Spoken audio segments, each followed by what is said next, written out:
No further ado, Layton Smith.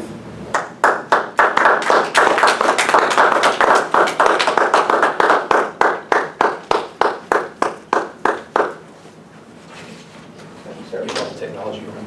I think so. Okay.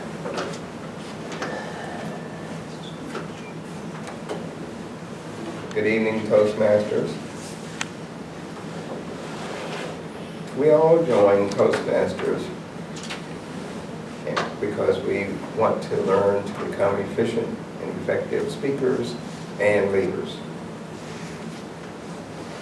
Tonight, I'm going to talk to you about being a leader, but not just a leader, a dynamic leader. And if you want to know the difference between the two, it's almost ineffable to tell you what one is going to look like versus the other.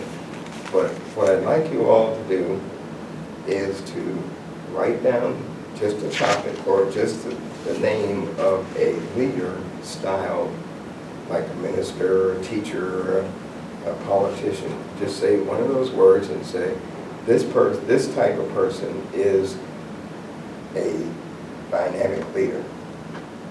So you just pick something. It could be a supervisor, a manager, it could be a minister, just a title of a person that you think should be a dynamic leader. Okay? On a daily basis, we are surrounded by leaders. And I just mentioned a few. We're talking about the teachers, the supervisors, managers, politicians, ministers. These are all leaders, and the list goes on. Many attempt to influence your decision making. They give guidance which may or may not be direction or orders, and they expect you to follow them. A dynamic leader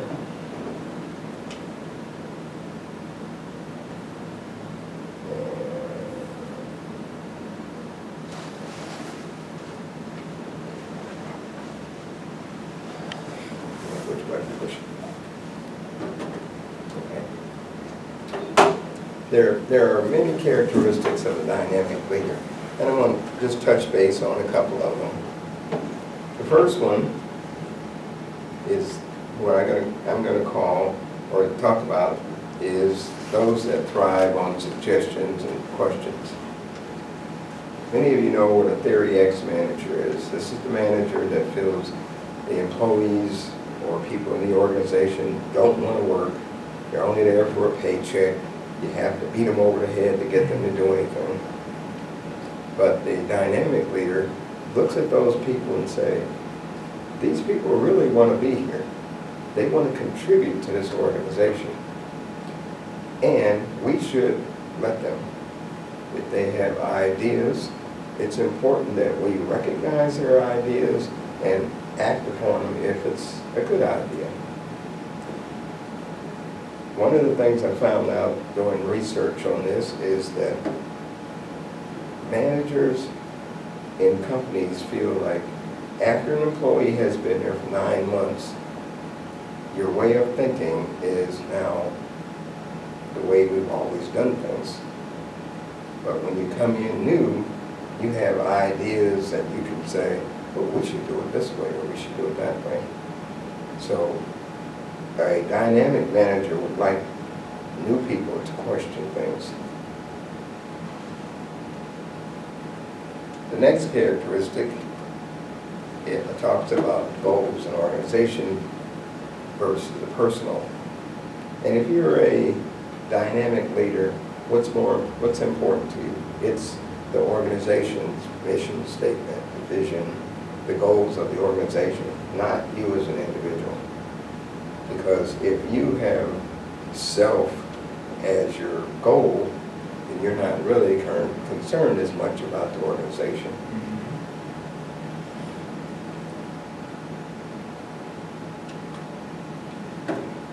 The dynamic leader knows how to lead, when to manage, and when to step aside. They're not in it for the glory, the self-glory. So they lead when they think they need to. They'll manage when they have to.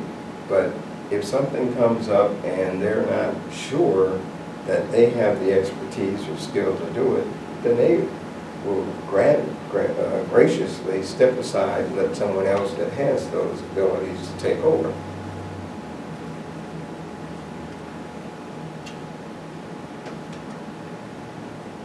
As I mentioned before, they like to listen to your ideas. They want to know what you think. Yeah. And they will go so far as, you've been in companies where they have awards for people that make suggestions, whether it's monetary or this plaque or whatever. They want to grow, and you can't grow if you don't want to listen to your employees. And one of the things that, like I said, new people come in, they think outside the box. And a lot of times, it's not only thinking outside the box. It may be that I worked at another company and the way we did things are just better than the way that they're being done at this company. So, but they bring in new blood.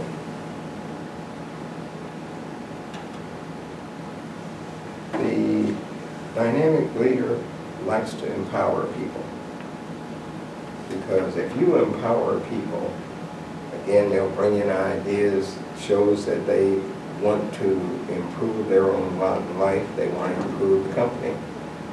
So you empower them, let them show their skills, and to other people, like if you have a client come in, you got one of your people that you've been empowering to get up and do the presentation, and you just sit back. But you're allowing them to grow. One of the characteristics of a dynamic leader is to put yourself out of a job. And that means that I have done everything I can to empower my employees so that they know as much as I do, and I can leave this job feeling like I've done a good job. They can continue to carry on in the company, and I can move to another company that needs to learn dynamic leadership.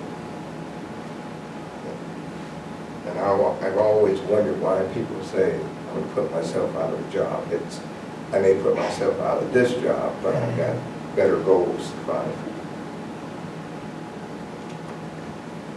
The dynamic leader wants to constantly learn things. He's all about evolving as a leader. He wants to learn as much as he can so that he can pass that information on to his subordinates or peers so that they, again, become better at what they're doing. He does that. He does the learning and evolving through reading, through meetings, through interactions with other people, and he's always doing it. One of the things that a lot of times you listen to people that are in high places, CEOs and whatnot, and they'll always talk to you about this book I'm reading, or this book that I'm reading. And they're always primarily about leadership. So it shows that they're interested and they have a desire to keep their skills up too.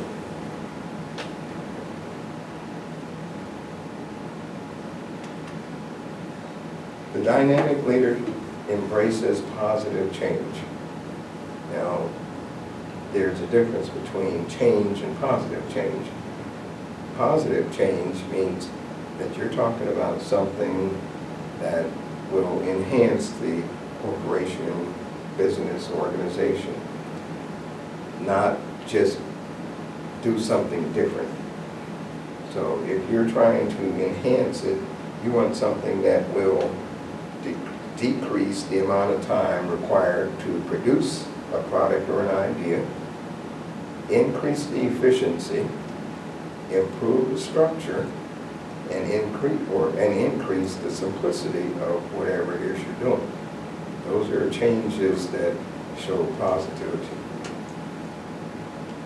An example of a change is there's a city that the mayor and the chief engineer decided we need to put a traffic circle in to eliminate a bottleneck. So they built this traffic circle, and the day that it was supposed to open, they invited the governor and the state senators and all these people down. It did a ribbon cutting, and traffic started flowing, and all of a sudden a bus came, and a bus got stuck in the traffic circle because it wasn't large enough to handle buses. So what they did was they had to re-engineer the whole thing, tear a part of it, widen it for the buses. That was not a positive change.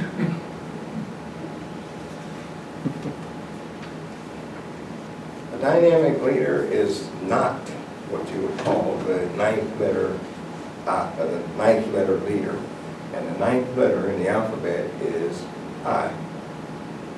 You don't hear a dynamic leader talking about I, me, or mine. They talk about we, us, and our when they talk to other people about things that they have done, the projects they've been successful on. He always likes to give credit where credit's due.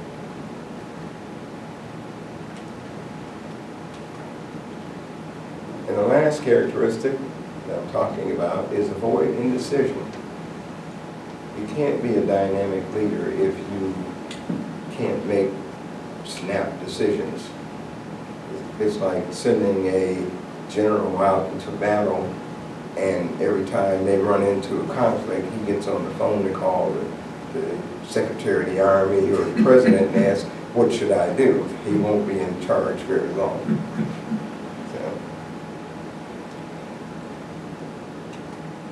Okay, in the beginning of the speech, I talked about titles, and that you decide on a title of a leader. Now, my question is, the characteristics I just gave you, how many leaders do you think have even half of those? You think maybe your type of leader has all of them? When you get in business, it's difficult to find a leader that I would say has half of those characteristics. And I've talked to CEOs, I've talked to presidents and that, and so most of them tend to use the ninth letter. They are more concerned about their golden parachute. So if you want to be a dynamic leader, which is part of the reason you're here with Toastmasters, then I would suggest that you look into these characteristics and see how they fit into your goal and your leadership journey. Thank you.